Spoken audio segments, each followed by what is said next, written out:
vai começar, então, por um debate sobre a concepção de Estado no Marx. Como Marx compreendia a questão do Estado e como isso causou uma revolução na filosofia, por um lado, como é que essa visão vai se transformando um pouco dentro do próprio Marx, né? E como é que ele avalia depois a Comuna. Como a gente está falando da questão da concepção do Estado, isso faz, então, a gente ter que retornar a um pouco da concepção filosófica acerca do Estado. E quando a gente pensa a questão do Estado, vocês vão ver que a filosofia parte de uma concepção muito arraigada, expressa pelos contratualistas, principalmente pelo Thomas Hobbes. A crítica da filosofia do direito de Hegel, onde o Marx começa a desenvolver, então, uma visão particular própria sobre o Estado. A Guerra Civil na França, que é sobre a Comuna de Paris, é um texto de 1870. Né? Ele começa a escrever em 70. É formado por 3 textos esse livro. Né? Uma parte de 70 e outra parte de 71. E ali, já então, depois do que ele tinha publicado o livro 1 do Capital, né? Ele estava preparando a publicação já do livro 2 do Capital.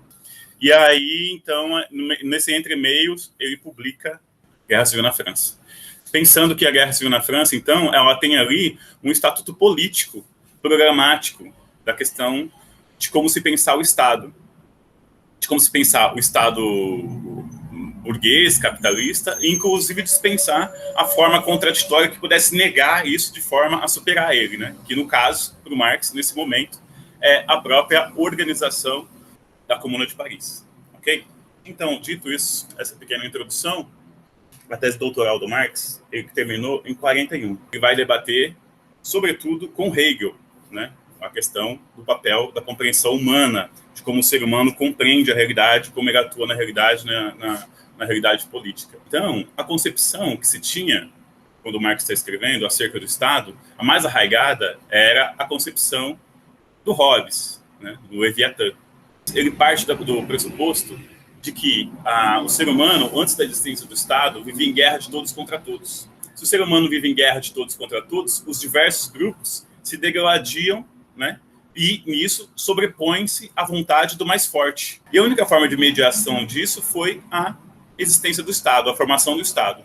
Então, para o Hobbes, no Leviatã, o Estado ele aparece como uma forma de transferência do poder da população para essa instituição superior, para mediar os diversos conflitos, os diversos interesses e para preservar a existência do próprio ser humano, seu desenvolvimento livre, né, das suas qualidades, das suas necessidades, né.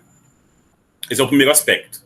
Então, o Estado ele surge como um aspecto positivo, né, positiva a existência do Estado. A própria história, a ideia de história, ela deriva da própria existência do Estado. Tanto ele, quanto também depois o Hegel, como a gente vai ver, aqui eu estou usando a filosofia do direito do Hegel, ambos vão acabar dando corpo para a existência da monarquia, né, para justificar a monarquia. O Spinoza, depois, quando ele vai debater esses temas, vai tentar valorizar a questão da democracia e também a questão da participação dos sujeitos, entendendo o Estado como derivação dos sujeitos. A população os grupos sociais, né, os interesses dos grupos sociais acerca do Estado deveriam ser levados em conta no exercício do poder. O Rousseau também vai trabalhar essa questão, mas sob uma outra perspectiva. E aí, essa perspectiva do Spinoza e do Rousseau vai influenciar muito Marx nesses textos da juventude. E não só no texto da juventude, porque também para a gente não estabelecer um corte epistemológico, né? Como se o jovem fosse radical, aí ficando velho, ficando economista e ficando mais desinteressado à questão política, né?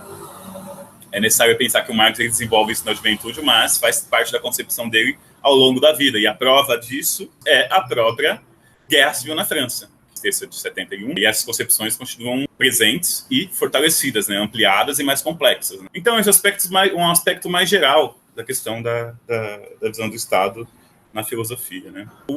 Uma das elaborações superiores na questão do Estado foi do Hegel. O Hegel, na filosofia do direito, vai fazer uma elaboração que vai ser para o Marx e para uma série de autores que vem depois, a elaboração mais completa e mais, de certa forma, superior em relação às que tinham sido feitas antes, em relação ao Estado. Um aspecto que supera, por exemplo, a visão do Hobbes. Porque, como eu tinha dito, o Hobbes, a análise dele é praticamente histórica. De repente, você tem os grupos em guerra todos contra todos, e de repente esse grupo se decide pela constituição do Estado. O Hegel vai começar, então, no início dessa obra, falando que, na verdade, o ser humano surgiu no planeta e foi formando os núcleos familiares, os pequenos núcleos familiares.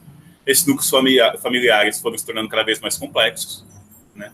E formando, assim, a sociedade civil. As corporações, primeiro, de ofício, de trabalho, né, de produzir a subsistência material, né? E isso terminou na construção de uma instituição superior chamada Estado. Passa, então, a organizar todos os interesses. E uma coisa que o Marx entende depois como um limite que ele encontra nessa concepção do Hegel é que o Hegel ele compreende que as famílias, a sociedade civil, as corporações, elas tinham um desejo pela mediação, uma demanda interna, intrínseca, pela mediação de seus interesses, dos próprios conflitos sociais que a própria existência coletiva engendra. Então existia uma demanda, e essa demanda não conseguia ser realizada enquanto a sociedade estava dividida em grupos que vagavam pela sociedade. O Hegel, embora ele adicione um elemento histórico, o homem, os grupos sociais, as famílias, os grupos, né, as corporações, e o Estado ele representa todas as particularidades. Então o Hegel vai entender que existe essa demanda, e qual é a questão? O Estado, então, ele passa a ser a articulação de todas essas esferas. Ele vai mostrar que tem uma processualidade histórica, os sujeitos vão se articulando, vai ficando mais complexo. Mas, como são esferas, a família, a sociedade civil, as corporações, cada uma dessas esferas tem interesses egoísticos. A única forma de realização dessa demanda pela liberdade foi criando o Estado. Então, o Estado é a única instituição social que consegue articular todos esses interesses sem pender para nenhum dos outros interesse particular. O Estado, ele representa o universal. É a única instituição social, é a única forma de existência coletiva que consegue pensar o universal. As famílias, elas tendem a pensar o bem próprio da família. As corporações, elas têm interesse particular. Então, o Estado ele é a realização do universal. Não só no sentido político, mas no sentido mais ontológico mesmo, que ele realiza o universal social, mas realiza meio a potência que estava no ser humano de querer viver em liberdade, organizado com um sistema de leis que atendesse todo mundo. Então, o Estado ele é a inteligência absoluta. Ele é a vontade absoluta do ser humano e das suas esferas sociais que se corporificou na persona do monarca ou na instituição estatal, que marca em dois momentos na filosofia do direito, né? Uma, como se corporifica no Estado, aí você até aceita, corporificou no Estado, ok, tranquilo. Mas depois dessa corporificação, e o Marx denota isso muito bem, depois dessa incorporação no Estado, incorpora no monarca, na pessoa, no indivíduo, de forma que a sua sucessão é consanguínea. Então, o espírito absoluto, no final das contas, como chama a atenção o Marx, acaba passando por linhagem consanguínea, por DNA, que é um contrassenso, porque se é a inteligência universal, como é que pode passar por DNA? Um autor que engloba, inclusive, o pensamento sócio-histórico, né? Então, o Marx vai chegar a essa leitura mais complexa acerca do papel do Estado. E o Marx faz isso dentro de um movimento, né, teórico-filosófico. Então, quando você pega ali a diferença entre a filosofia da natureza em Demócrito e Epicuro, que é a tese de doutorado do Marx, o Demócrito e o Epicuro, na História da Filosofia, que o Hegel escreveu, o Hegel trata os dois como idênticos, o materialismo de ambos. E o Marx acha que não, ele vai fazer um estudo para tentar entender isso. Né? Se tem diferença ou não, se o Hegel está certo ou não. E termina em 41, acho que defende em 41, eu acho. O Marx vai chegar à concepção de que o Demócrito ele tinha um determinismo no destino do ser humano. O ser humano nascia no mundo material, se relacionava com a materialidade, mas tinha que aceitar os desígnios da própria vida material, o qual ele nasceu. O Epicuro vai debater com essa ideia. Isso é uma perspectiva meio ateia, um certo ateísmo. E ele vai dizer que, sim, o ser humano existia na realidade material, mas que o real era cheio de casualidades incontroláveis que aconteciam no destino do ser humano. E o ser humano era capaz de olhar para essas casualidades, pode escolher entre diversos caminhos. né? E se o ser humano pode escolher entre diversos caminhos, o ser humano torna-se sujeito de si mesmo. E sujeito de si mesmo e sujeito do presente político. E sujeito das formas sociais que existem. E isso vai se chocar depois. A máxima disso está que o Marx chega a uma tese, teses contra a Forba, que os filósofos tentaram, de diversas maneiras, compreender o mundo. E agora trata-se de transformá-lo. Essa frase ela vem no bojo dessa tese dele de doutorado, né? Isso é tão interessante que, por exemplo, quando o Hegel fala que o Estado é a máxima racionalidade humana, a racionalidade absoluta máxima que o espírito humano conseguiu encontrar, no sentido de que toda sociedade tem um Estado que merece, toda sociedade tem um Estado que pode produzir. Mas o monarca torna essa figura absoluta. E, de novo, a histórica, porque para o Marx nem sempre a monarquia existiu. E nem sempre ela vai existir. Por exemplo, tinha tido já a Revolução Inglesa, em 1648, né? 1648 e 1650. Década de 1640, né, na verdade. Então a monarquia já tinha sido derrubada. E outras formas são tentadas, certo? E, inclusive em sociedades que não se tinha o Estado, a sociedade continuava existindo. E, por exemplo, para o Hegel, se o Estado for derrubado, a sociedade tende naturalmente a regredir a guerra de todos contra todos, se a gente decidir pela dissolução do Estado. E para o Marx, não. Se o Estado fosse dissolvido, ele trabalha isso na crítica da filosofia do direito, se o Estado fosse dissolvido, o que você teria era uma sociedade civil sem Estado, buscando outras formas de organização. A história deu razão para o Marx, porque as monarquias, a francesa, né, de forma mais significativa, mas as monarquias foram depois sendo dissolvidas e caindo e criando outras formas de governo, né? Mesmo que com composição, a princípio, né, entre a monarquia e outras formas, a monarquia foi sendo dissolvida. Na questão da monarquia, tem dois livros importantes. Vocês como são da história, provavelmente, em algum momento vocês esbarraram com ele, né, ou continuam esbarrando. O importante é esse aqui, que eu super recomendo, é As Linhagens do Estado Absolutista, do Perry Anderson. O Perry Anderson tem dois, né? Que tem a linhagem do pensamento absolutista e ele tem da antiguidade, passagens da antiguidade ao feudalismo, né? Vocês também devem lembrar desses caras da graduação, né? Vocês leram lá nos capítulos, tá? Esse livro, naturalmente, todos eles têm um pouco de influência do Marx, né? Inclusive, o Perry Anderson fala isso, né? O Perry Anderson entende a monarquia absoluta, né? Defendida pelo Hegel. O Hegel defende a monarquia absoluta, mas como uma constituição, né? Ele é partidário da Constituição. Porque ele acha que a Constituição é uma Constituição defendida pelo monarca. Porque o monarca é o espírito absoluto. Então, a Constituição, para ter um espírito absoluto universal, ela tem que ser escrita pelo monarca, na sua individualidade, porque a individualidade do monarca é a expressão do universal. E a monarquia absoluta pro Perry Anderson, quando ele trabalha nesse texto, vocês devem lembrar, ele vê a monarquia absoluta como uma forma de reação, né, das diversas monarquias espalhadas, das diversas nobrezas espalhadas pela Europa, começaram, para conter os levantes camponeses, né, a depositar a sua capacidade de decisão e de comando para o monarca, que conseguisse articular as diversas nobrezas. Então, a monarquia é um desígnio da nobreza. A nobreza transfere o seu poder de organização e distribuição.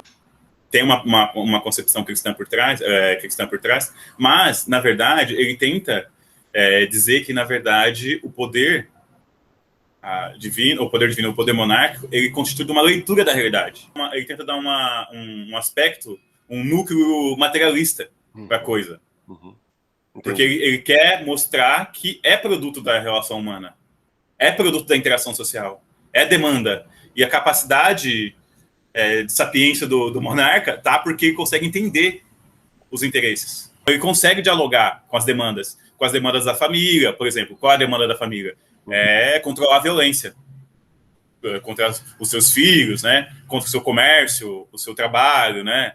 Você não ser o fraco, não ser destruído pelo nobre, porque também o feudalismo tinha isso, como os próprios nobres faziam as leis, Eles poderiam, né, ir lá e destruir uma família ou qualquer coisa que soasse como obstáculo.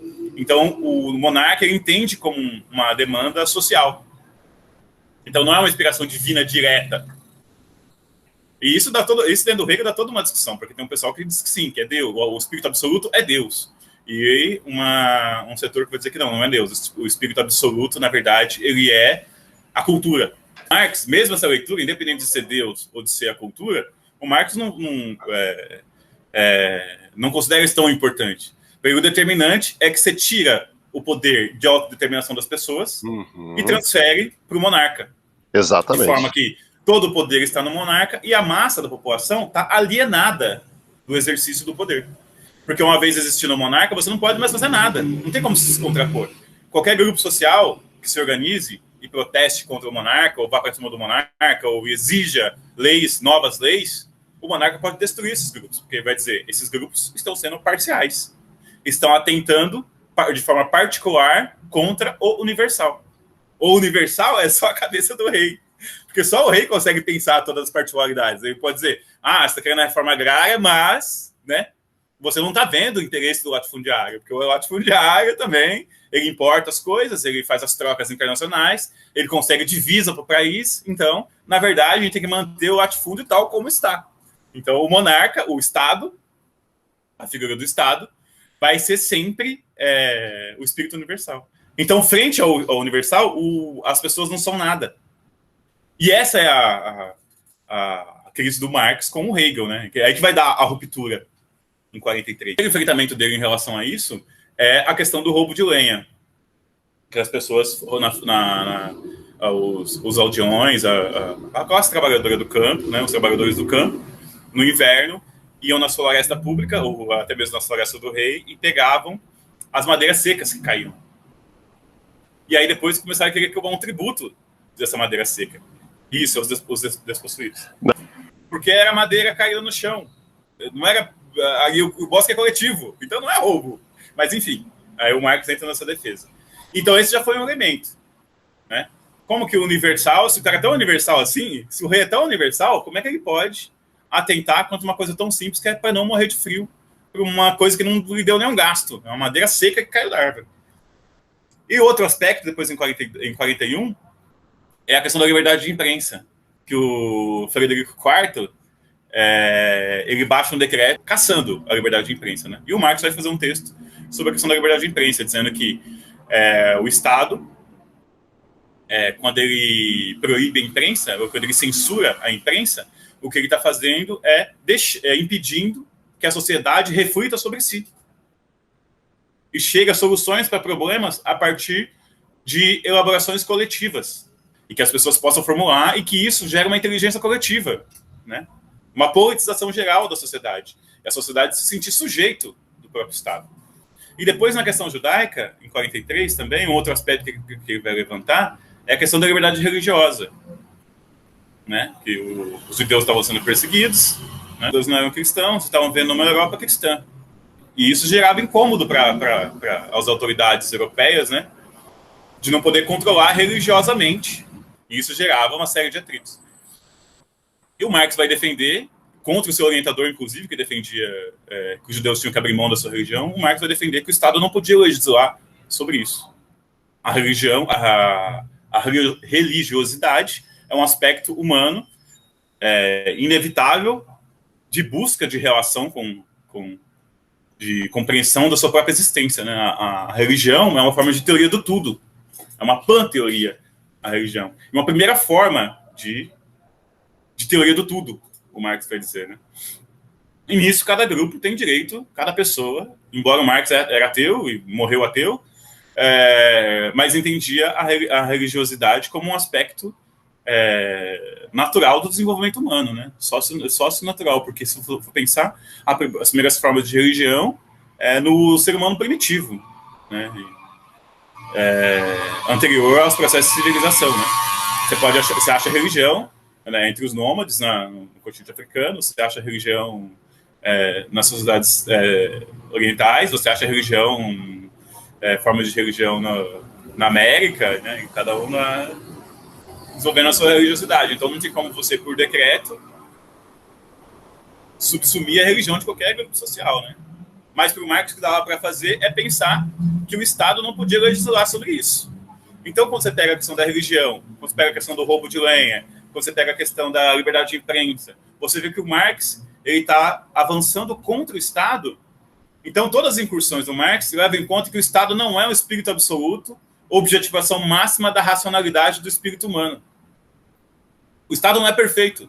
A racionalidade do Estado não é perfeita, como dava a se entender o Hegel. O Rousseau tem um texto mais sintético, que é aquele dele da Origem da Desigualdade entre os Homens. Esse texto é muito sintético e mostra essas contradições. Ele vai abrir uma via, é que que o Hobbes vai dizer que o ser humano é mal por natureza. O homem é o lobo do homem, né? Inclusive, depois você vai passar por Adam Smith, você pega a Riqueza das Nações, ali no capítulo 2 ou 3, acho que no 2, quando vai falar sobre a questão do ser humano, o Smith, acho que o texto dele é de 1770, ele vai dizer que o ser humano é um ser egoísta. Aí tem aquela passagem famosa, né? Que ele fala, não é da bondade do cervejeiro, da bondade do açougueiro, que você tem que esperar o seu alimento. Para você conseguir o seu alimento com o cervejeiro ou com o açougueiro, você vai lá e oferece uma coisa que o açougueiro quer.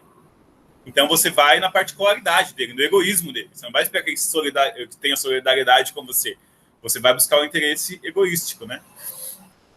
E incrivelmente, essa perspectiva é assimilada pelo Hegel, que o Marx acha isso um absurdo, né? Então o Rousseau vai dizer, contra essa coisa que o ser humano é egoísta, o homem é o lobo do homem, vai dizer como é bom por natureza. E que a própria sociedade, as suas limitações, o próprio Estado, o próprio interesse das nobrezas, esse conjunto de coisas é que vai transformando o homem em um ser mau, que vai ter que lutar, enxergar seus inimigos, seus contemporâneos como inimigos, para poder se manter vivo. E isso se dá pela desigualdade que é imposta pela monarquia. E pela própria existência da propriedade privada. A propriedade privada é o sinal do egoísmo humano, né?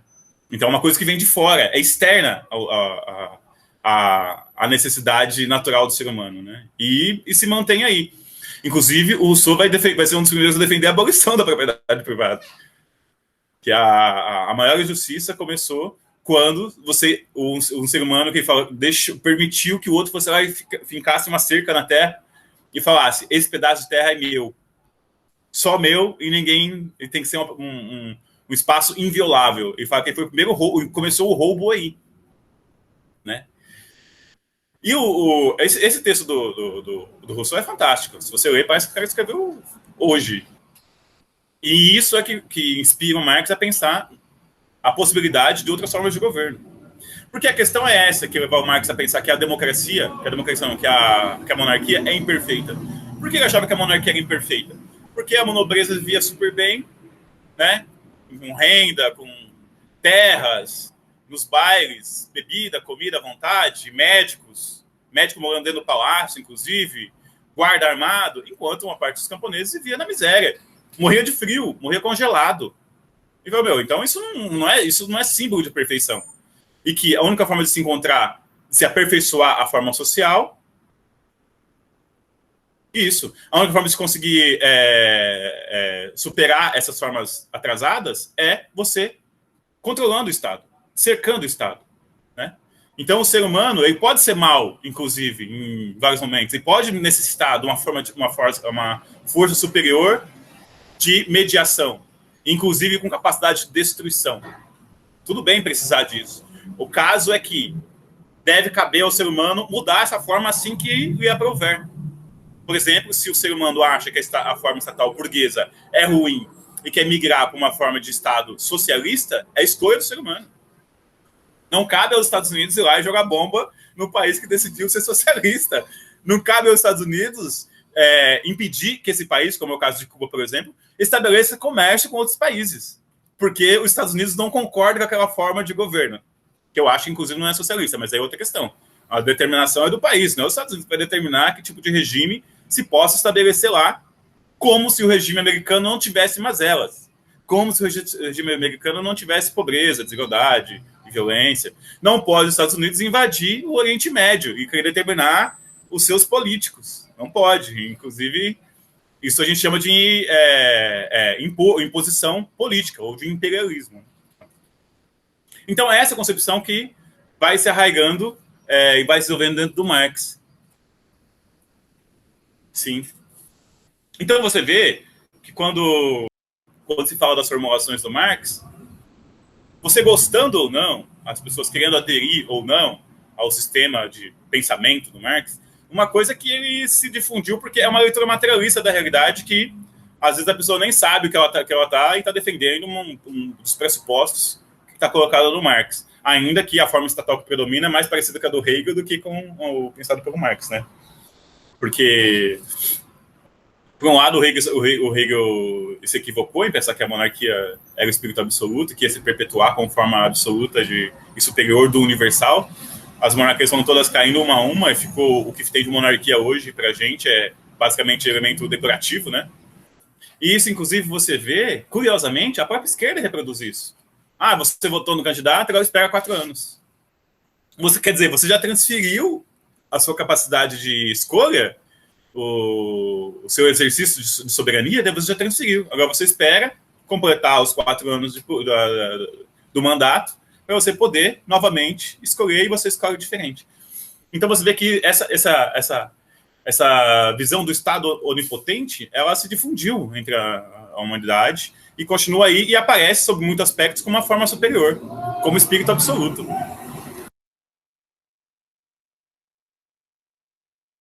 Inclusive, é comum as pessoas defenderem que você não pode atentar contra o Estado.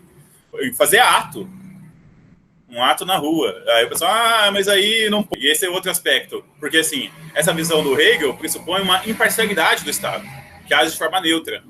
Mas, quando você vai ver, o Estado é totalmente parcial porque ele é organizado por grupos. Grupos de influência, grupos de poder. Por exemplo, você não vai ver reprimindo os atos dos militantes que atuam dessa forma da extrema-direita. O Estado não está reprimindo os atos da extrema-direita. Mas aí os atos que questionam a figura do Estado são reprimidas. E, inclusive, vai encontrar um certo respaldo em setor da população, que fala, mas se está sendo reprimida é porque alguma coisa de errado está fazendo.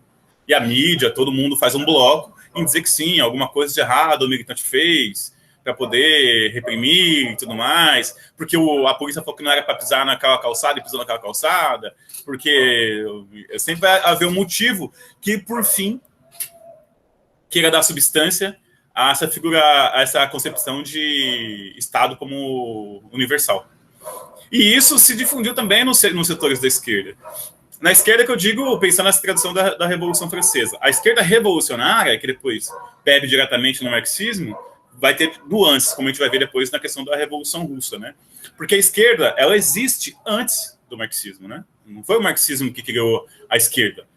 Na Revolução Francesa, você tinha já uma ala esquerda, mas em todo o movimento social, você pode pegar desde sempre, você sempre vai encontrar as formas mais radicalizadas e mais esquerda de contestação do poder estatal.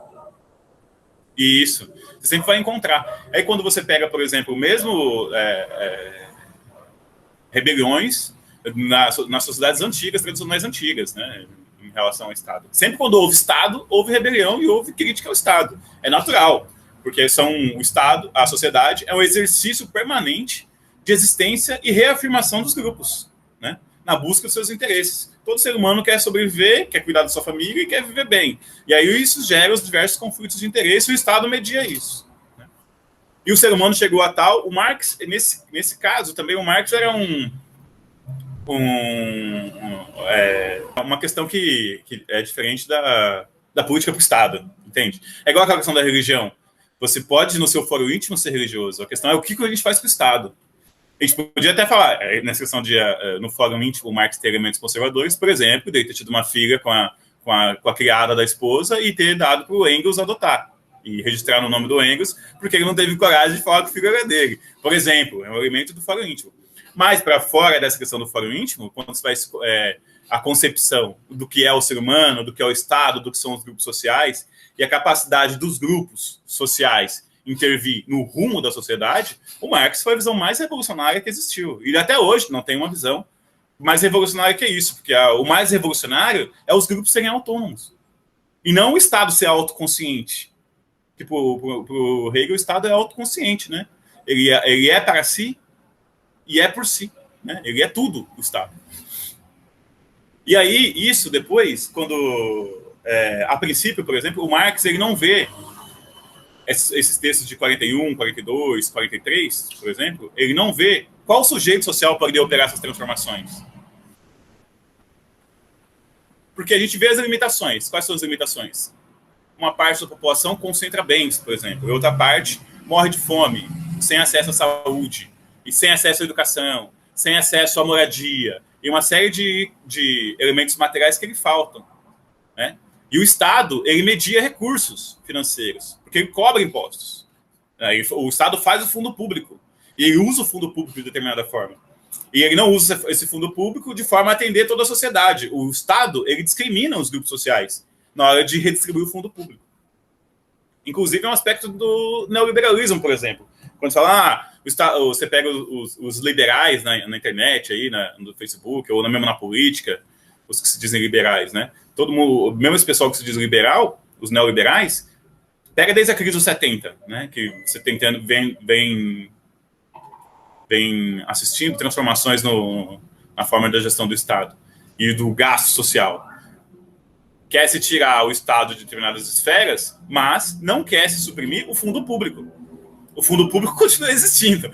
No final, a luta dos liberais no leme do Estado é de como se vai administrar os fundos públicos. Né? E para o Marx, esse fundo público, ele trabalha essa questão um pouco da questão da gestão dos recursos do Estado no Luta de Classe na França, esse texto que é de 51, mas pega a Revolução de 1848, né? E nisso, ele vai chegar à formulação de um programa que, a princípio, é o povo contra o Estado. Inclusive, esses jornais que ele tem no começo são jornais financiados pela burguesia alemã. Né? E depois a burguesia europeia num sentido geral, porque também vai sendo expulso dos países, né? E onde ele passa, ele faz o mesmo processo, cria um jornal, cria um grupo social, cria um grupo político, se junta com os trabalhadores, vai fazendo isso na Europa até o final da vida dele, né? A última grande experiência que ele fez foi a primeira internacional, né? A primeira internacional socialista, de 64. A primeira coisa, que é essa questão do Estado, todo mundo tem concepções acerca do Estado. É isso que eu estou tentando dizer. O Marx não inaugurou a leitura do Estado, né? Tanto que a gente fala desses autores clássicos aí, né? Porque qual é a função da teoria? Qual é a função do teórico? Qual é a função do intelectual?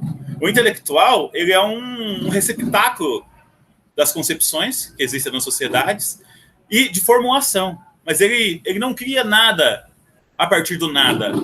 O ser humano, ele cria a partir de uma série de concepções. A gente pode pensar isso em relação ao Hobbes, na questão do Estado. Porque o Hobbes, mais conservador, ele achava que o Estado tinha realmente, e refletindo os interesses da nobreza, tinha realmente que agir de forma destrutiva. E eu acho que todo mundo concorda, de certa forma, que o Estado ele tem que ter, de certa forma, um sistema de leis e impor esse tipo de sistema de leis. Né? Por exemplo, uma lei contra o homicídio não pode ser igual era nas sociedades tradicionais antigas, que eu vou lá e o cara mata alguém da minha família, eu vou e mato alguém dessa família, porque isso gera uma série de desequilíbrios, inclusive porque pode ser que eu não tenha coragem de matar alguém que matou alguém da minha família, e a pessoa vai ficar impune. Então tem que ser uma coisa externa a mim e à pessoa que vai lá e resolva isso. Né? Então, você delegar para um corpo especializado é legítimo. E, então, o Hobbes é uma leitura disso. O Maquiavel também é uma formulação disso. O Baudin é uma formulação disso, inclusive tentando articular com a questão do poder divino, né? Porque o poder social, terreno, histórico, ele é projetado no céu, inclusive a família, né? A gente tem nossas famílias, a gente projeta no céu, que o céu também tem família, que é o pai, a mãe, o filho, o Espírito Santo. A gente projeta a forma social no céu. Que é uma loucura isso, né? Porque se é um Deus não precisaria de vir com uma família, ter filho, todas essas coisas, né? Mas ver como que é essa projeção. Esse debate estava no Baudin, né? Essa reflexão. Então, essa é a primeira coisa. Assim como também o Smith. O Smith é o primeiro teórico, Adam Smith, o primeiro teórico a formular os elementos fundamentais da economia política clássica. Tá, é o primeiro a se formular. Naturalmente, ele abarcou uma série de ideias e debates. Naturalmente, tem um talento do autor, né? Claro, o pesquisador, de formular e colocar de forma tangível, compreensível, e sintetizar uma série de elementos que estão difundidos, dissolvidos, espalhados molecularmente para a sociedade, condensar isso, uma série de reflexões, e pumba, ir lá e fazer um livro que o cara estuda 20 anos, você consegue ver todos os resultados que ele estudou de 20 anos, lendo o livrinho dele de 100 páginas. Isso é uma maravilha da humanidade, né, esse elemento sintético. Então, o Marx também, ele não é um gênio isolado, ele vem dentro de uma tradição, isso que eu estava tentando dizer, uma reflexão sobre esses aspectos. A questão é que ele cria um método de tentar pensar as contradições e desenvolver o elemento mais radical que vem dessa concepção. Nesse sentido, o Marx é um revolucionário.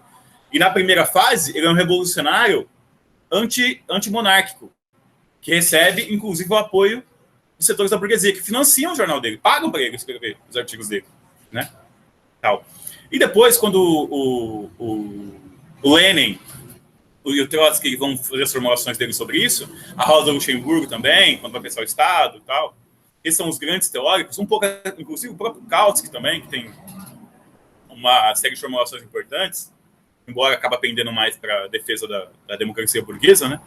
Essas pessoas vão se inspirar diretamente no Marx. Mas não só no Marx, eles vão seguir o itinerário do Marx. Isso também é interessante. Porque o Marx, sempre tem gente que reclama que o Marx pegou uma ideia sem ter feito referência, né? Que o Marx plagiou fulano, ciclano, sempre tem essa gente falando isso, porque o volume de material que ele trabalha é muito grande. Mas ele refere, né? Às vezes não refere tintim por tintim, mas tá tudo lá na obra dele, ele cita o nome, ele cita a obra, tá tudo lá, né? Então, o sistema de citação também mudou, né? Não tem como que ele usava o mesmo sistema de citação da BNT como a gente usa, que é outra coisa, né? Não faz o menor sentido. Mas, de qualquer forma, o Marx desenha um itinerário de pesquisa. Tanto se você pegar a tese dele de doutorado, é um debate na filosofia. Não tem sujeito político da transformação. O sujeito político da transformação, o proletariado, vai aparecer no final de 43 e 44. A classe trabalhadora como sujeito. Antes é o povo, é todo mundo contra o Estado. Você, inclusive, conseguir ver que dentro da sociedade civil, do povo, tem um grande setor que é funcionário, que trabalha pela manutenção do status quo. Né? Não tem como você juntar todo o povo contra o Estado. Porque a burguesia, por exemplo, que é um setor da sociedade civil, ela é extensão do Estado.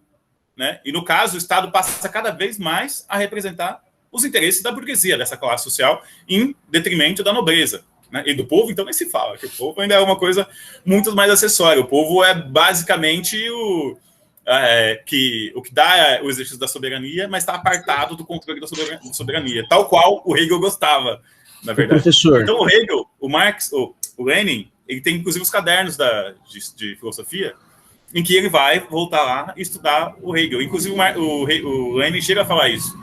É impossível você entender a dialética marxista, é impossível você entender o Capital, inclusive, se você não leu e não compreendeu a lógica do Hegel. Isso é um pouco exagerado, mas tem um fundamento de que é parte de uma tradição teórico-filosófica. Pode falar. Professor. Oi, tá me ouvindo? Tô ouvindo. Eu sou o Alisson, tudo bem? Tudo bem. O senhor disse sobre a questão da classe operária como geradora da revolução, aí eu faço uma pergunta, por que a classe operária e não, por exemplo, a classe média? Sim. O elemento principal é o seguinte. A primeira coisa, né? Classe média é classe trabalhadora. A classe média é uma parte da classe trabalhadora que vive com renda, com salário acima da média. Essa é uma definição. Que é importante. E confundem. As pessoas confundem. A intelectualidade confunde. Desculpa, professor, mas aqui no Brasil acham que não, né? Eles acham que são... Pois é. Não, e eu tava vendo...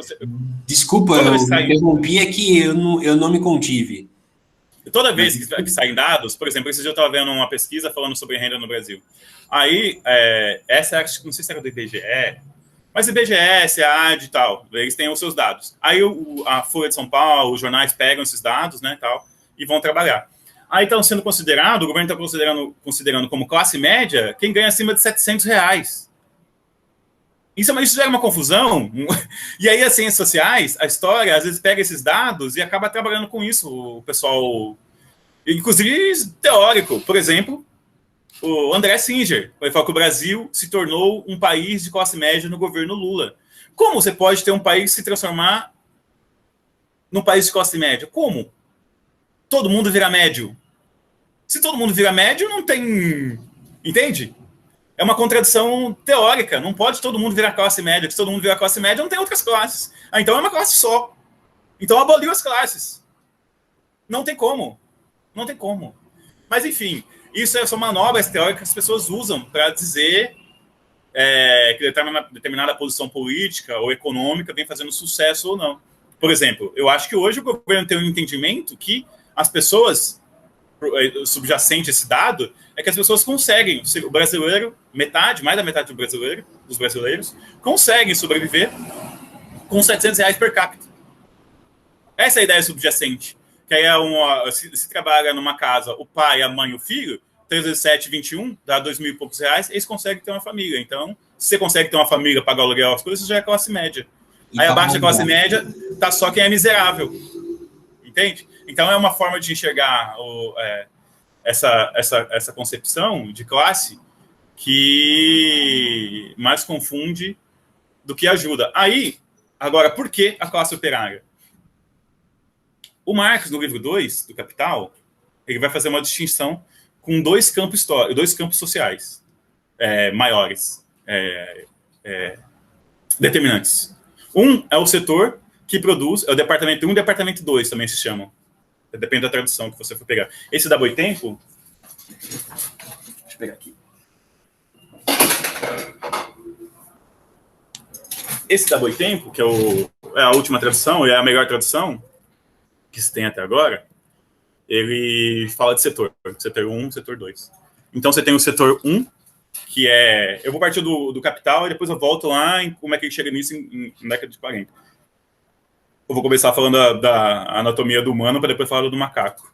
Falar da mais desenvolvida para depois da menos desenvolvida. Então tem dois setores sociais. Um que produz meios de produção, que produz fábricas, que produz tudo que é necessário para produzir. Máquinas, tudo. Todo esse sistema. E tem um outro setor, que é o setor que produz bens de consumo, né? Que produz tudo que é necessário para produzir as coisas e para a gente se alimentar e sobreviver. Então, praticamente, só tem esses dois setores. E, por exemplo, a classe operária, que trabalha em fábricas, por exemplo, que no Brasil hoje é 25% da população, segundo os dados do IBGE e tal. Existe um setor que trabalha nas fábricas, 25%. Existe outro setor que trabalha no comércio. Existe outro setor que trabalha em atividades variadas, no iFood, nos aplicativos, né? Entrega, os taxistas, uma série de setores. Mas tem um setor, dentro desses dois grandes setores, né? Tem um setor de trabalhadores que está no setor 1 e que está no setor... Existem os empregados também. Mas os empregados são sempre uma parte menor da sociedade, se você for ver. Proporcionalmente, é sempre uma quantidade menor. Então, no final, acaba tendo emprego para a maioria. E a maioria tendo emprego, acaba tendo acesso aos bens de consumo, né? Mesmo que você pode estratificar isso, né? Sei lá, a pessoa tem acesso a... Gasta R$1.000 de mercado no mês, por exemplo. E se gastam 5.000, se gastam 100.000, tanto faz. Mas todo mundo tem acesso a bens de consumo de forma que se mantenha o seu corpo orgânico vivo. Mesmo que tenha que no outro dia vender seu corpo de novo, alugar o seu corpo de novo para conseguir mais uma jornada de trabalho e tal.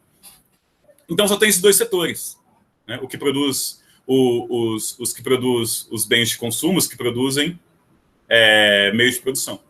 Esses dois setores formam a classe trabalhadora do setor 1 e a classe trabalhadora do setor 2 formam a classe trabalhadora que transforma a natureza, que gera novos produtos na natureza, né? E não é necessariamente só a classe operária, mas é a classe os setores que transformam a natureza, que gera uma coisa nova, que combina uma coisa com a outra e gera uma terceira coisa, valoriza a coisa. Pega a lã, transforma ela em fio, depois transforma ela num novo produto. Isso não é só o Marx, o Smith já falava isso também, né? Que a única coisa que gera riqueza no mundo, por exemplo, o Smith fala isso em debate com o Quesné e os fisiocratas, a escola fisiocrata. O Turgot? Turgot? Isso, que vai dizer que a riqueza é produzida só produzindo bens naturais, né? A agricultura. era o setor que gerava riqueza. O Smith vai dizer que é o trabalho que gera riqueza, não depende do setor. Então, para o Marx, o sujeito da revolução é a classe trabalhadora que transforma a realidade, que é indispensável à existência da produção de mercadorias. Se todos os trabalhadores que produzem coisa pararem de trabalhar hoje, na semana que vem a gente não vai ter o que comer. Nem eu, nem você, nem ninguém. Diferente se um professor para de dar aula. Eu faço greve na educação, às vezes a gente faz greve, e eu fizemos greve de 3 meses na rede pública. Provavelmente deve ter pessoas entre vocês que são professores da rede pública. Greve de 3 meses, você não para a economia. Então tem uma fundamentação material que a classe que pode fazer a revolução é a que é indispensável ao sistema capitalista, que produz todos esses bens, que produz meios de produção e que produz bens de consumo, essas duas classes. Aí o vendedor, outras coisas, o telemarketing, entra num outro aspecto da reprodução, que eles não geram riqueza, eles se apropriam de uma riqueza que foi produzida anteriormente. Isso não quer dizer que o processo revolucionário não possa ser iniciado por mototaxistas. Isso não quer dizer que o processo revolucionário não pode ser começado por professores. Uma explosão revolucionária pode começar do movimento de mulheres, como foi na Rússia em 25 de fevereiro de 1917. Pode começar por qualquer setor. Mas para uma revolução ter sucesso, ela tem que atingir esses trabalhadores que transformam a natureza e que produzem o essencial para a sobrevivência humana. Sem atingir esse setor, não tem como. Inclusive, esse setor é indispensável para o planejamento da sociedade, para a planificação da sociedade. Não tem como você estabelecer um plano social de governo, de distribuição, produção e distribuição de mercadorias sem pensar esses setores. Então, por isso é que a classe operária entra como sujeito determinante aí. E, na verdade, o Marx fala do proletariado. A classe operária, com uma determinação operária mesmo, vai entrar depois essa distinção, né? Porque a classe operária é um pedaço da classe trabalhadora. Por exemplo, você pode achar que classe trabalhadora é só a galera do ABC que produzia automóveis. Mas o pessoal da JBS, que produz enlatados em Osasco, também é classe operária. Nesse sentido, sabe? Mas o central, independente do setor que a gente vai considerar operário ou não, é o que transforma a natureza. E pode ser de qualquer setor. Por isso. Mas o Marx, em 43, 44, em 43, no final de 43 ele identifica, na introdução à crítica da filosofia, isso, exatamente. O proletário domina toda a técnica de produção, de organização. Inclusive, por exemplo, assim, a gente pode fazer um exercício. Se todos os professores da face da Terra desaparecessem, um arrebatamento de professor para um lugar maravilhoso para recompensar as nossas dores na Terra, por exemplo, todos os professores, todos os engenheiros, todos os médicos, todos os juízes, todos os juristas, todo mundo desaparecer e ficar só a classe trabalhadora, sem ninguém com grau superior, a sociedade continua funcionando, gente.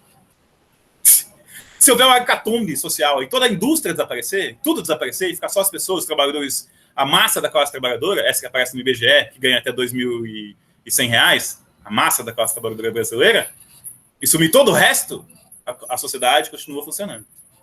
E as leis vão continuar existindo. Pode mudar, obviamente, a lei muda e tal. Por que eu sei isso? Porque existia a sociedade muito antes da existência dessa forma social. A gente é dispensável. Esse que é interessante. A intelectualidade acha que é muito importante, né? Para segurar a moral, para transmitir o conhecimento. Tem uma certa importância, sim. Mas a nossa função é a especialização da própria classe trabalhadora. A classe trabalhadora inventou a gente. Entende? A classe trabalhadora inventou a medicina. Foram os trabalhadores que inventaram as leis. Foram os trabalhadores que inventaram a guerra. A arte da guerra, né? Tudo veio da classe trabalhadora. Da massa de trabalhadores. Pensa lá na Mesopotâmia Antiga. A galera trampando, trabalhando, de repente chegou à conclusão de que podia se fixar naquela região, entre o Rio Tigre e o Eufrates. Né? Depois nas margens do Rio Nilo, depois na margem do Mohenjo-Daro, depois na margem do Rio Vermelho, Rio Azul na China. Chegou à conclusão de que podia se estabelecer e fixar, e criou leis. E criou corpo especial. Inclusive o Marx fala isso. A sociedade só pôde criar esse corpo especial, deixar uma galera uma parte da população sem trabalhar na produção de itens, né? Sem transformar a natureza, só pôde designar um setor porque aumentou a produção. A agricultura e as técnicas de produção agrícola, criadas pelos próprios trabalhadores, que não tinha engenharia, não tinha faculdade de engenharia da USP, nem da PUC, nem da Mackenzie de lugar nenhum, nem de uma federal, criou essas técnicas de irrigação, de agricultura, né? E foi criando um setor especializado para viver só disso. Ora, mas como essas pessoas, o exército, os agrônomos, os sacerdotes, como é que esse pessoal poderia viver se eles não plantavam nada? Que se você não planta, você come o quê? Você vai ficar coletor? Vai virar coletor de novo e vai sair andando pelo mundo? Não, você tem que se apropriar de um produto socialmente produzido por uma classe social fundamental, que são a dos trabalhadores, que vão lá e põem a mão na terra. Se a gente come um tomate, uma maçã aqui no nosso café da manhã, aqui na mesa, é porque alguém foi lá e pôs a mão na terra. E sujou a mão de terra. Depois lavou a mão e tal, e foi lá e comeu a própria maçã, né? Não na proporção que deveria como proprietário, mas enfim, se apropria também desse produto. Então, é nesse elemento que entra a fundamentação da classe trabalhadora como um sujeito da política. E aí se confronta com a visão do Estado do Hegel, que o Estado não é absoluto. Absoluto são essas pessoas, que ao longo da sua história, sei lá, desde do ano 10.000 a.C., vem experimentando formas de governo. Bem antes, na verdade, né? Porque mesmo antes de ser sedentário, você já tinha formas de governo, né? Mesmo as tribos nômades, elas têm a sua forma de auto-organização, né? E de distribuição de poderes dentro das tribos, né? Não pode romantizar também que dentro das tribos você não tem hierarquia. Tem hierarquia, óbvio, tem hierarquia. Nas tribos indígenas brasileiras, mesmo você não tendo uma figura de Estado, você tem figura de hierarquia, né? Não tem uma figura do Estado para regular a propriedade, a coisa, mas você tem figuras de hierarquia, o pajé, enfim, né? Então você vê que o Marx vai pegar essa questão para pensar. A sociedade é produzida por esses trabalhadores, eles produzem tudo e ficam com nada. Sofrem todas as dores do mundo, né? E não usufruem das benesses que ela própria cria. Ela está sempre relegada a ficar com a menor parte disso, né? E quem assume esses poderes de comando não está preocupado com isso. Porque o Estado ele vira uma coisa entre si mesmo. E nisso o Hegel também tinha razão.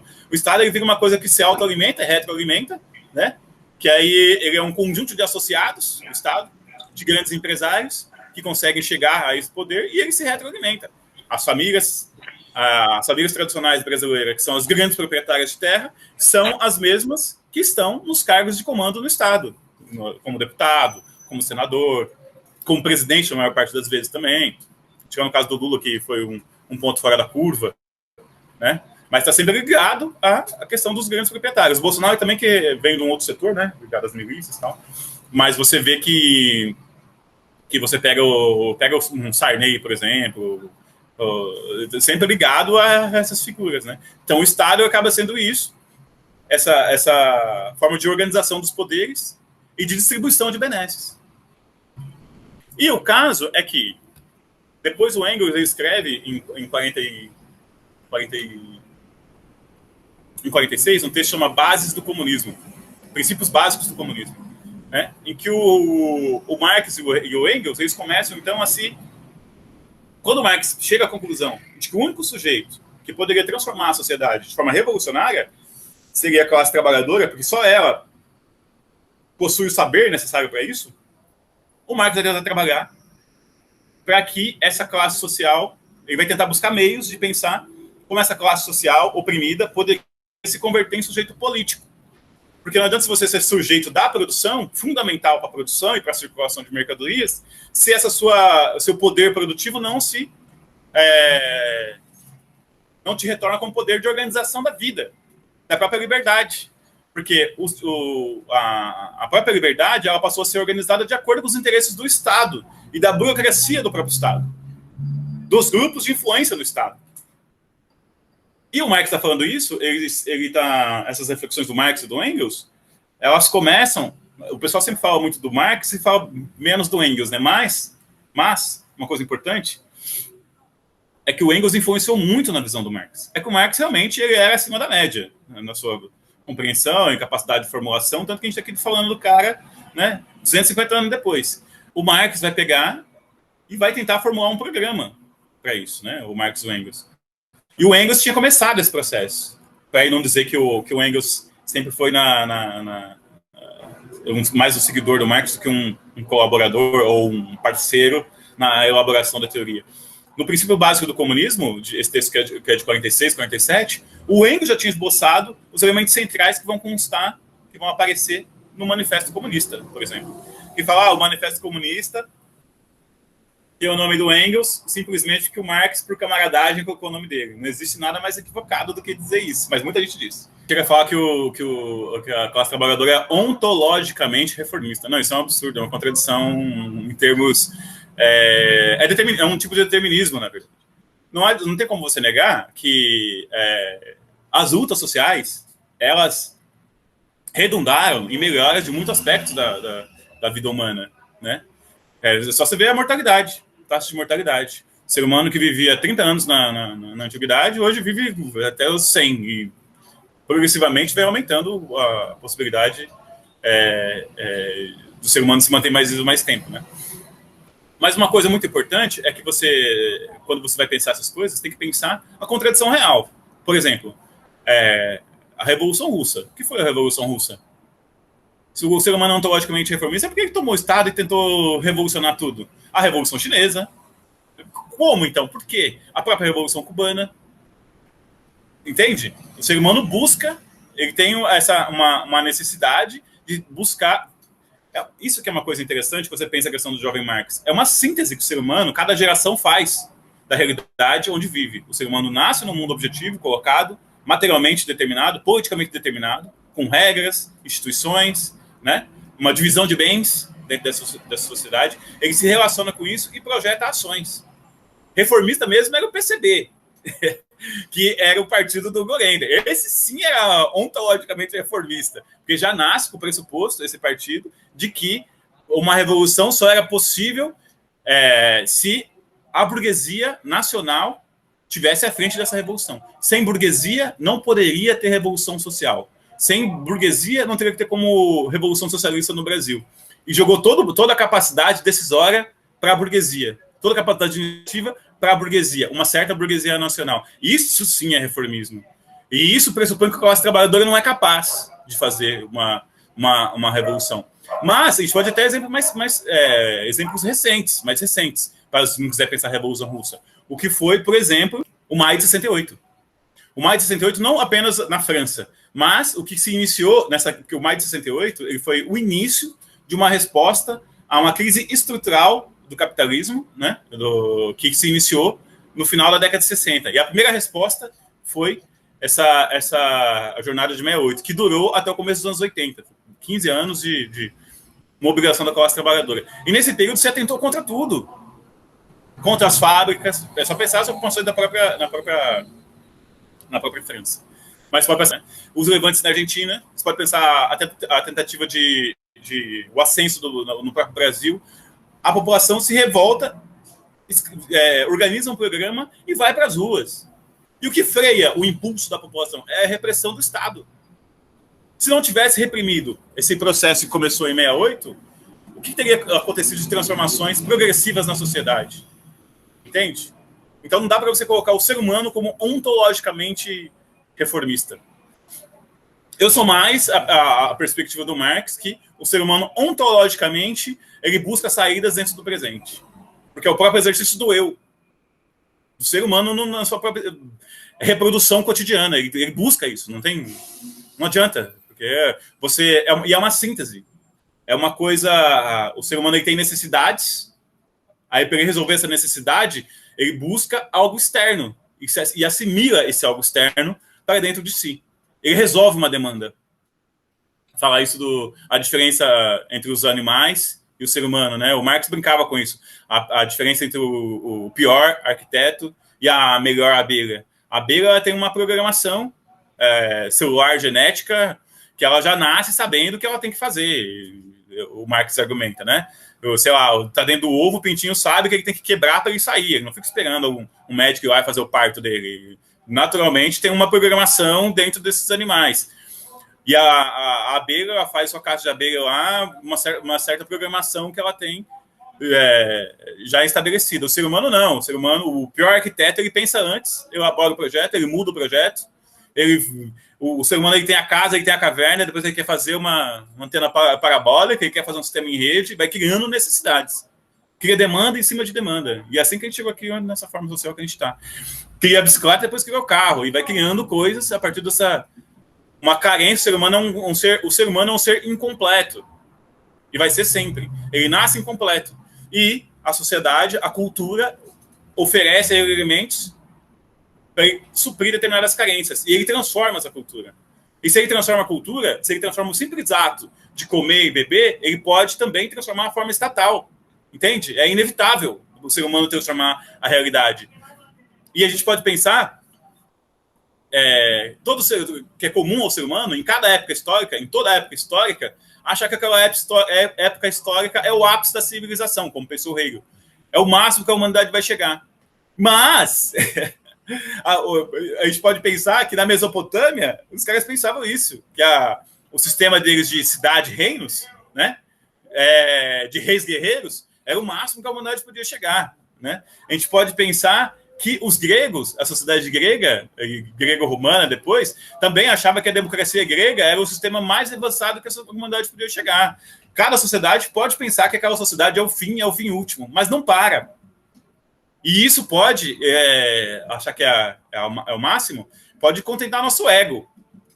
Para a gente achar que a gente está vivendo na melhor parte que a sociedade teve, que a humanidade teve. Nossa, agora tem smartphone. Tipo, você pode pensar isso, mas, independente da nossa vontade egoística, da nossa vaidade pessoal, outras gerações vão vir.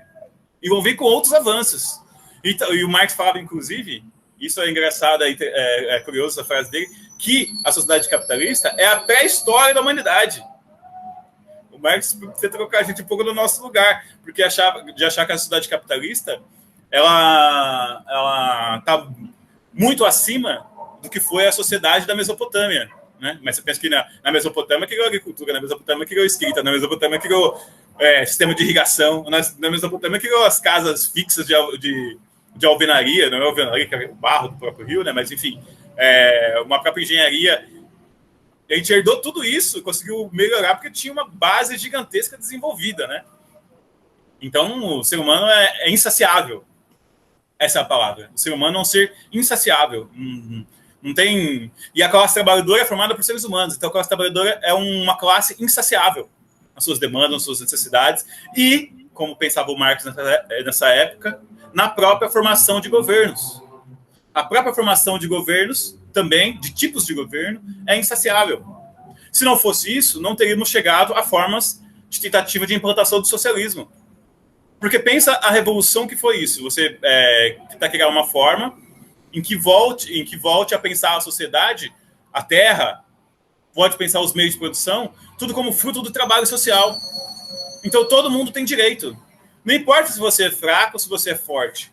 Se você é do gênero masculino ou se é do gênero feminino. Ou se você é do tipo que não quer se determinar por um gênero. Não importa. Todo ser humano tem que ter direito a viver com certa tranquilidade, a se reproduzir. Entende? E isso é parte da demanda insaciável do ser humano. E isso, o Marx pensou isso a primeira vez, olha que loucura, na sua tese de doutorado. A partir de uma ideia que ele pegou no Epicuro. Né? Óbvio, ele teve todo o auxílio também da filosofia hegeliana, né? Que o Hegel era realmente um gigante que sintetizou toda a filosofia ocidental. Né? Aí, para fechar, vamos fechar isso, para fechar essa parte, o Manifesto Comunista. O Manifesto Comunista, ele foi um documento, né? Foi escrito pelo Marx e pelo Engels. O Marx, eles estavam militando numa liga operária. Também tem isso, que a pessoa costuma passar uma ideia de que o Marx era apenas um teórico de gabinete, né? E, na verdade, a vida inteira dele foi militante. Militou em diversos grupos. É que não existia a forma partido, como tem hoje. Se tivesse existido, ele teria feito parte de um partido, ou de vários partidos comunistas, provavelmente, não sei. Daí teria que ver, né? Inclusive, ele fundou o primeiro partido internacional, que é a primeira internacional, hein? A primeira internacional era um partido, né? Mas partidos nacionais da esquerda ainda não existiam, né? Existiam essas pequenas ligas, pequenos grupos, e o Marx fez parte de um desses grupos, de vários, né? Como eu disse. E a Liga Operária deu como tarefa para ele escrever o programa da Liga. E ele pegou e escreveu esse documento aqui. E o que ele usou para escrever esse documento? Ele usou as bases fundamentais Princípios Básicos do Comunismo, do Engels. Ele pegou esse manuscrito, pegou todas as atas das reuniões dos trabalhadores, né? As atas mais políticas, naturalmente, né? Pegou todo esse material e levou para casa e ficou para escrever esse material, porque eles pressupunham que ia explodir uma revolução na Europa, em diversos países da Europa, que foi a primavera dos povos. Explodiu mesmo, eles estavam certos, ia explodir, e explodiu. E aí, eles queriam ter um programa para difundir nesse processo e dar um rumo social para essa explosão. As revoluções também, elas não foram inventadas pelo marxismo. Não foi o Marx, o Engels, o Lenin, o Trotsky, a Rosa Luxemburgo que inventaram a revolução. As revoluções são parte do processo humano de autoconhecimento e de autoafirmação. O Estado é uma forma de autoafirmação e as revoluções, para transformar o caráter do Estado, também são aspectos inelimináveis do ser humano. E aí, prevendo isso, eles foram escrever esse documento. Inclusive, tem um negócio, né, que o Marx atrasou o documento. Ele ficou para escrever, ele tinha os filhos, a esposa, as coisas todas, mudança, um monte de reunião, um monte de coisa, né? E ato e coisa e tal, e muita leitura, que ele lia muita coisa ao mesmo tempo também, né? E sempre escrevendo um monte de coisa. Para vocês terem uma ideia, tudo isso que eu falei que ele desenvolveu em 2 anos. Esse monte de aspectos teóricos que ele foi desenvolvendo, ele fez isso em 1 ano e meio, 2 anos. É muita coisa. Pensando que é inovação teórica, né? Ele atrasou, a Liga chegou a pedir de volta os documentos para ele, e para ele devolver, queria mandar outra pessoa, chegou a pensar em processar ele se ele não devolvesse os materiais, porque também ele estava com todas as atas, né? E não tinha como outra pessoa escrever sem ter os documentos. E por fim saiu esse documento, que é uma síntese programática que descreve como surge a classe trabalhadora no seio de ruptura com o feudalismo, né? Na crise do feudalismo, na crise das monarquias europeias, surge um outro setor que tende a se afirmar como classe social. Já é uma classe em si, que é a classe que produz tudo, né, e distribui tudo, mas não tem poder político. E que essa classe vai começar a fazer lutas de massa para ser sujeito desse processo, né? E esse processo vai se dar em 48. Então, voltamos aí no conceito. Depois eu vou pensar os elementos da realidade. Primeiro, conceito do Marx. Quando ele vai... Antes do Marx, inclusive, uma formulação boa sobre a questão da classe trabalhadora, a primeira formulação mais robusta é do Engels, 44, 45. A situação da classe trabalhadora na Inglaterra. Aí, quando ele fala classe trabalhadora, a gente tem que pensar dois sentidos do Marx, quando fala de classe trabalhadora. Um é a classe em si, e no marxismo, principalmente no marxismo revolucionário, que tem 2 correntes, né? O marxismo e o marxismo revolucionário. A classe em si e a classe para si. Então, em si, existe um grupo de pessoas que vivem da produção. Vivem para produzir todo o mundo material que a gente consome. Produz esses livros. Alguém tem que produzir esse livro para tirar o papel, recortar ele, imprimir a gráfica. Se tem comida na minha casa, é porque alguém produziu. Isso que eu falei. Alguém pôs a mão na terra lá para produzir as coisas aqui. Se tem metrô aqui, é porque tem gente trabalhando. Então, a classe trabalhadora, ela constrói todo mundo e ela faz o mundo girar. A massa de pessoas, de seres humanos, voltadas para a produção. Então, a classe em si é isso, não tem jeito. A gente gostando ou não, ela existe, ela está aí. Independente da consciência dela, se é revolucionária ou não, a classe em si existe e ela produz todo o mundo material. Aí o Marx até fala isso, se ela produz tudo, ela tem direito a tudo. Essa é a primeira coisa. O Engels, na Situação da Classe Trabalhadora, esse livro foi publicado em 1845, ele já fala, são diversos setores da classe trabalhadora, diversos estratos da classe trabalhadora. Você tem desde o trabalhador imigrante até o trabalhador rural, que no geral é mais explorado ainda do que os trabalhadores urbanos, que tem acesso a menos bens de consumo e tudo isso. Então, são diferentes níveis. O Marx, no Capital, no livro 1, no capítulo 23, tem 2 capítulos que ele trata mais focado assim, na classe trabalhadora, o capítulo 13, né, e o capítulo 23. O 24 também é importante, porque o 24 ele mostra essa mudança entre feudalismo e a sociedade burguesa, né? E vai surgindo a classe trabalhadora expropriada do trabalho do campo. Mas no capítulo 23, em específico, o Marx fala... Ele coloca diversos níveis da classe trabalhadora.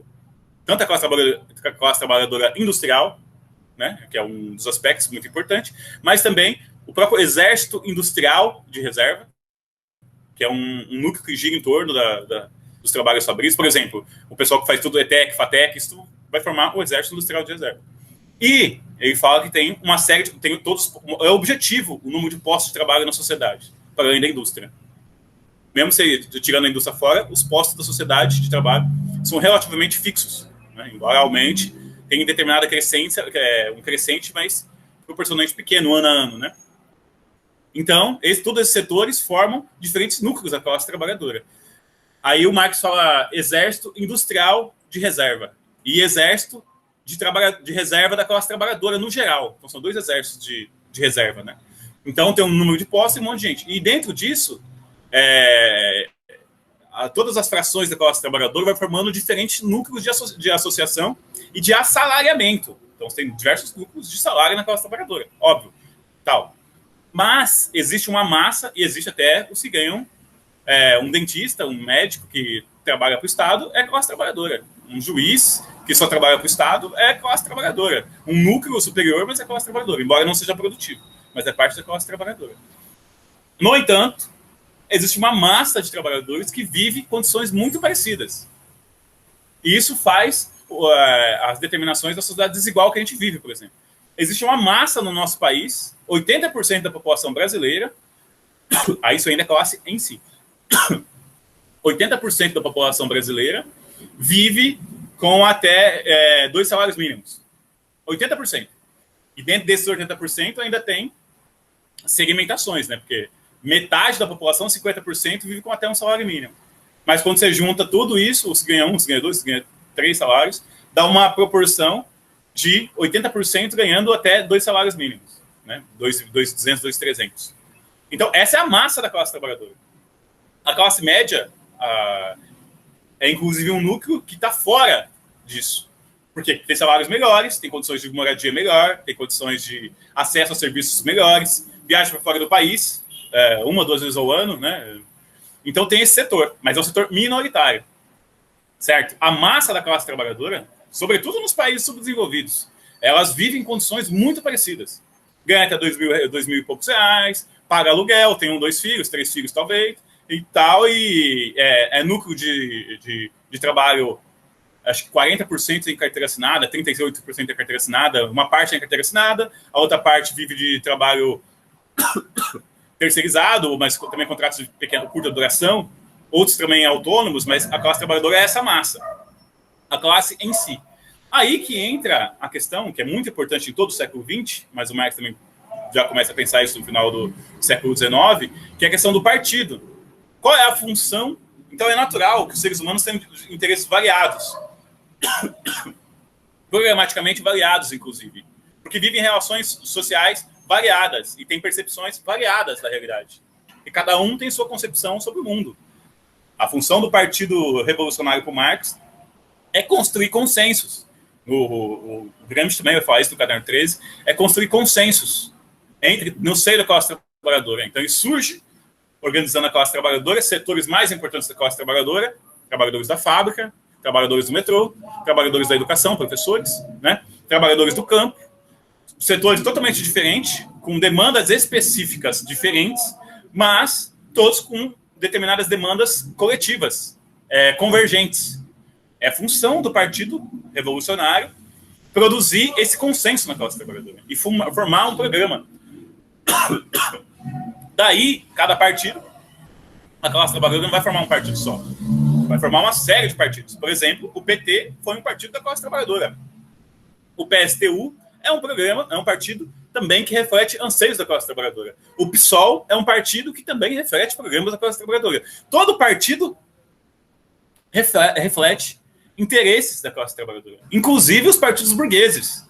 O PSDB, senão a gente não conseguiria explicar. O PSDB também tenta refletir aspectos de interesse da classe trabalhadora. Quando o político do PSDB aparece falando o programa Live Leite, o programa Medicina da Família, médico em casa, coisas nesse sentido, né? Ele está tentando dialogar com uma demanda concreta objetiva da classe trabalhadora. E ele faz isso, a burguesia faz isso para evitar que a classe trabalhadora se aglomere em partidos de esquerda, que queiram transformações profundas. Entende? Então, em si, a classe trabalhadora não é revolucionária. Em si, ela é um grupo de seres humanos que produzem e reproduzem a vida. A questão é que a produção e a reprodução da vida esbarram em limites sociais. E isso joga a classe trabalhadora contra o Estado. Entende? E a classe trabalhadora forma partido e faz revoluções. As revoluções existem, independente da nossa vontade. As revoluções são inevitáveis. Eu trouxe uma frase que fala, inclusive, complementando essa ideia, ele fala: as revoluções parecem impossíveis até que se tornem inevitáveis. Vai ter outras revoluções, não adianta, a gente pode querer ou não, a classe trabalhadora vai fazer outras revoluções para melhorar suas condições de vida. Dentro do campo da possibilidade, pode ser uma revolução socialista. Ou pode ser uma revolução cyberpunk, cibernética, sei lá qual que vai ser a revolução. A questão é que não dá para pensar que o ser humano ele atinge um extrato, a humanidade... Pensa isso na história. Na história mesmo, assim, na história desde as sociedades sedentárias, que foram as primeiras formas estatais. Não dá para pensar que o ser humano ele alcança um determinado nível e se estabiliza, sabe? E quem tem mais poder de transformação nisso é a maioria, é a massa. Isso. É isso que eu acho que a reflexão que o Marx tenta colocar. E depois, quando for entrar em Lenin e Trotsky, que é essa leitura mais clara, o que eles vão dizer?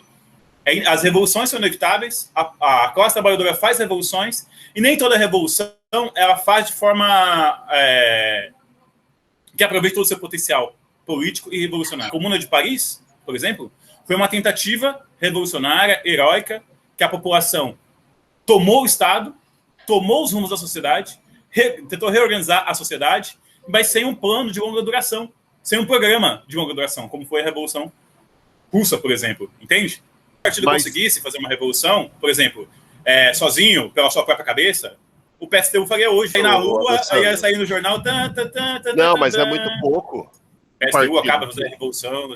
Então, ela tem que ser anseio social, entendeu? Que o PT tinha conseguido, a diretiva do PT, né, de que tinha conseguido atingir níveis ótimos para a sociedade.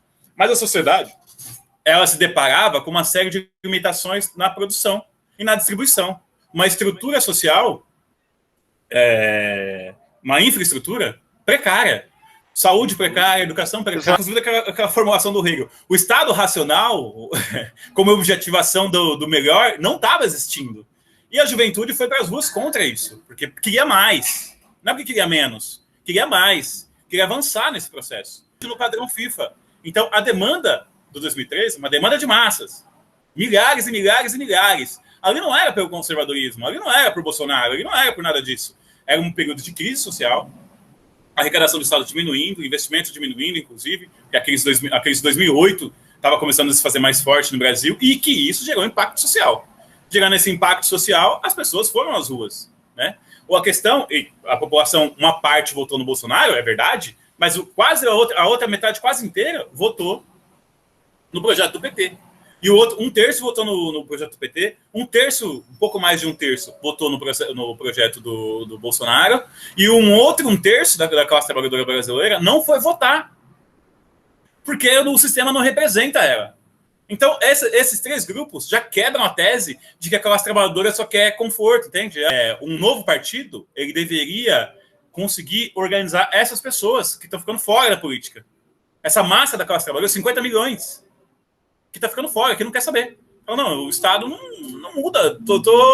E tem a ver com a fase histórica que a gente está vendo, né? Eu estou desesperançoso. O sentimento que mobilizava foi por melhorias sociais. É que se perdeu, não tinha direção, não tinha uma coesão. Mas todo movimento de massas, ele começa assim.